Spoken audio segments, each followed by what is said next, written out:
ഇപ്പോൾ നാം ശ്രവിച്ചുകൊണ്ടിരിക്കുന്നത് morning voice എന്ന ആത്മീയ ശുശ്രൂഷയാണ്. ഇന്ന് ആരാധകമായ ചിന്ത പങ്കുവയ്ക്കുന്നത് കർത്താവിൻ്റെ ദാസൻ സാം സക്കറിയ കൊട്ടാരക്കര. നിൻ സ്നേഹമെന്താശ്ചര്യമേശു പരാ, നിർബന്ധിക്കുന്നെന്നെ നിൻ സ്നേഹമിതാ, വർണ്ണിക്കുവാനാരുണ്ടിതിൻ സ്ഥിതിയെ. നിൻ സ്നേഹമെന്നുള്ളിൽ, നിൻ സ്നേഹമെന്നുള്ളിൽ, നിൻ സ്നേഹമെന്നുള്ളിൽ നിറയ്ക്കണമേ, നിൻ സ്നേഹമെന്നുള്ളിൽ. ദൈവത്തിന് സ്തോത്രം. ഒരു കർത്ത ദിവസം കൂടെ നമുക്ക് ദാനമായി നൽകിയല്ലോ.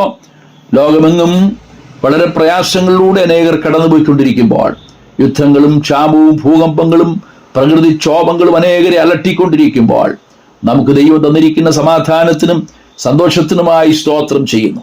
അപ്പോൾ തന്നെ ദുഃഖത്തിലും ദുരിതത്തിലും കഴിയുന്നവരെ ഓർത്ത് പ്രാർത്ഥിക്കുന്നു.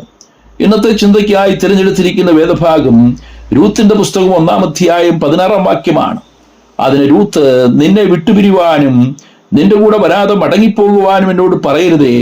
നീ പോകുന്നിടത്ത് ഞാനും പോരും, നീ പാർക്കുന്നിടത്ത് ഞാനും പാർക്കും.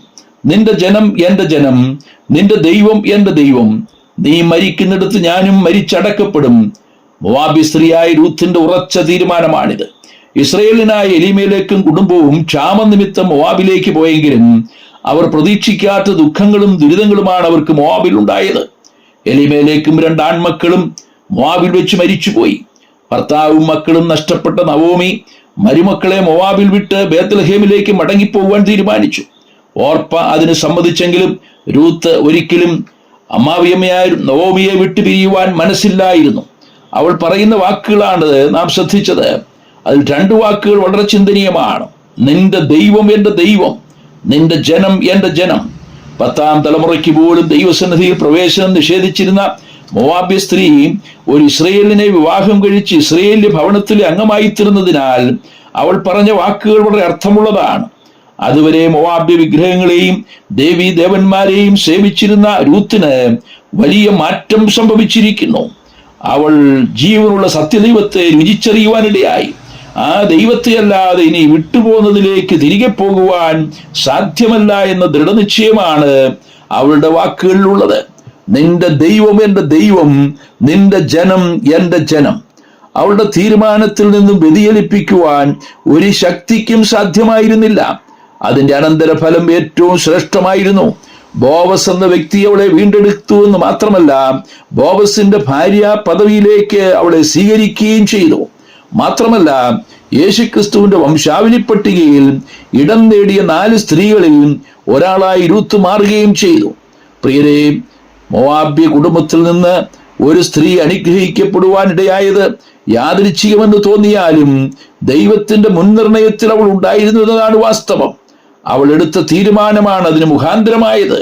ഓർപ്പയ്ക്കും ആ തീരുമാനം എടുക്കാമായിരുന്നു. എന്നാൽ അവൾ മോവാബിൽ തന്നെ ശിഷ്ടകാലം കഴിച്ചു. അവളെ പിന്നെ ആരും ഓർക്കുന്നില്ല.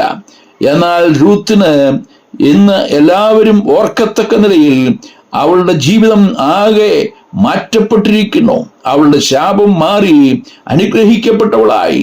അവൾ മുഖാന്തരം അനേകർ അനുഗ്രഹിക്കപ്പെടുവാനിടയായി. നാമും പാപനിമിത്തം ശപിക്കപ്പെട്ടവരായിരുന്നു. ദൈവഭവനത്തിലേക്ക് വരുവാനോ സത്യദൈവത്തെ ആരാധിക്കുവാനോ യാതൊരു യോഗ്യതയുമില്ലാത്തവരായിരുന്നു. എന്നാൽ രൂത്ത് ബോവസ് എന്ന വീണ്ടെടുപ്പുകാരനിലൂടെ അനുഗ്രഹിക്കപ്പെട്ടതുപോലെ നാം ക്രിസ്തു എന്ന വീണ്ടെടുപ്പുകാരനിലൂടെ അനുഗ്രഹിക്കപ്പെട്ടിരിക്കുന്നു.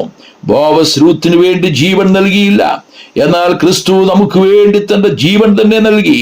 നമ്മുടെ ശാപം മാറ്റുവാൻ ക്രിസ്തു നമുക്ക് വേണ്ടി ശാപകരമായ മരണം ആസ്വദിച്ചു. മരത്തിന്മേൽ തൂങ്ങുന്നവനെല്ലാം ശപിക്കപ്പെട്ടുകൊണ്ട് എഴുതിയിരിക്കുന്നത് പോലെ ക്രിസ്തു നമുക്ക് വേണ്ടി ശാപമായി തീർന്നു. ആദാമ്യ പാപനിമിത്തം ഭൂമി ശപിക്കപ്പെട്ടത് കൊണ്ടാണ് മുള്ളും പറക്കാരെയും ഭൂമിയിൽ മുളച്ചത്. ആ ശാപത്തിന്റെ ചിഹ്നമായ മുള്ളുകൊണ്ടുള്ള കിരീടം നമ്മുടെ കർത്താവിന്റെ ശിരസിൽ വെച്ചു. നാം അനുഭവിക്കേണ്ട പാപത്തിന്റെ ശമ്പളമായ മരണം ക്രിസ്തു നമുക്ക് വേണ്ടി അനുഭവിച്ചു.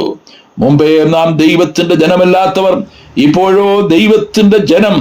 അന്ധകാരത്തിൽ നമ്മെ അത്ഭുത പ്രകാശത്തിലേക്ക് വിളിച്ചവന്റെ സൽഗുണങ്ങളെ ഘോഷിപ്പാൻ തക്കവണ്ണം നാം തിരഞ്ഞെടുക്കപ്പെട്ട ജാതിയും രാജകീയ പുരോഹിത വർഗവും വിശുദ്ധ ജനവും ദൈവത്തിന്റെ സ്വന്തം ജനവുമായി തീർന്നിരിക്കുന്നു. ഭാഗ്യവശാൽ രൂത്ത് ബോവസിന്റെ വയലിലായതുപോലെ നാമും ഭാഗ്യവശാൽ കർത്താവായ യേശുക്രിസ്തുവിൽ കൂടെ രക്ഷിക്കപ്പെട്ട ഗണമായി തീർന്നിരിക്കുന്നു. ഈ സ്നേഹബന്ധത്തിൽ നിന്നും നമ്മെ വേർപിരിക്കുവാൻ ഒരു ശക്തിക്കും കഴിയുന്നതല്ല. മരണത്തിനോ ജീവനോ ദൂതന്മാർക്കോ വാഴ്ചകൾക്കോ അധികാരങ്ങൾക്കോ ഇപ്പോഴുള്ളതിനോ വരുവാനുള്ളതിനോ ഉയരത്തിനോ ആഴത്തിനോ മറ്റു യാതൊരു സൃഷ്ടിക്കോ നമ്മുടെ കർത്താവായ യേശുക്രിസ്തുവിലുള്ള ദൈവ സ്നേഹത്തിൽ നിന്നും നമ്മെ വേർപിരിപ്പാൻ കഴിയുകയില്ല എന്ന് അപ്പോസ്തലനായ പൗലോസ് പറഞ്ഞിരിക്കുന്നത് പോലെ നമുക്കും പിരിയാനാവാത്ത ഒരുറ്റ ബന്ധം നമ്മുടെ കർത്താവായ യേശുക്രിസ്തുവുമായി ലഭിച്ചിരിക്കുന്നത് ഓർത്ത് നമുക്ക് ദൈവത്തിന് സ്തോത്രം ചെയ്യാം. നാം ഇന്ന് അനുഭവിക്കുന്ന സകല സ്വർഗീയ നന്മകൾക്കും അനുഗ്രഹങ്ങൾക്കുമായിട്ട് നമുക്ക് ദൈവത്തിന് മഹത്വം കരേറ്റാം. കർത്താവിന്റെ നാമം മഹത്വപ്പെടുമാറാകട്ടെ. സ്വർഗീയ പിതാവേ, ഞങ്ങൾക്ക് ലഭിച്ചിരിക്കുന്ന സകല സ്വർഗീയ അനുഗ്രഹങ്ങൾക്കുമായി ഞങ്ങൾ അങ്ങേക്ക് സ്തോത്രം ചെയ്യുന്നു.